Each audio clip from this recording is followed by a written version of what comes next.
ज्ञानोबा माऊली तुकारामच्या जयघोषात वडूज येथील श्री सिद्धिविनायकाचा रथोत्सव साजरा। रथमार्गावर रथाचे जल्लोषात स्वागत।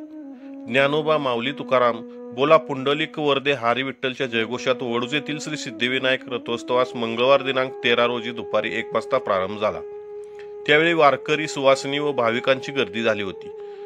पंचक्रोशीतील हजारो भाविकांचे श्रद्धास्थान असणाऱ्या श्री सिद्धिविनायकाचा वार्षिक रथोत्सव धार्मिक व उत्साही वातावरणात पार पडला।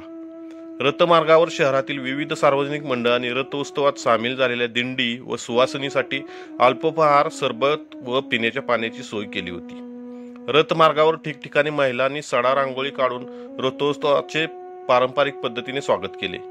तसेच भाविकांनी नारळाची तोरणे, रोख रक्कम रथावर अर्पण केली। दुपारनंतर पंचक्रोशीतील भाविकांना मयूर युवराज पाटील यांच्यातर्फे महाप्रसादाचे वाटप करण्यात आले। त्यावेळी सालाबाद प्रमाणे श्री काशी विश्वेश्वर महादेव मंदिरातील पिंडीवर आकर्षक फुलांची सजावट करण्यात आली होती।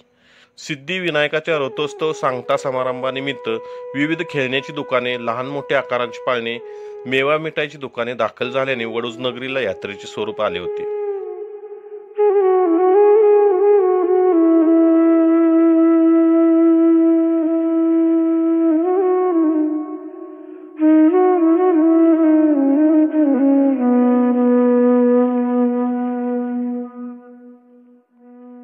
आमच्या खबर गावाकडची या चॅनलला सबस्क्राइब करा, लाईक करा आणि आमचे व्हिडिओ शेअर करा। धन्यवाद।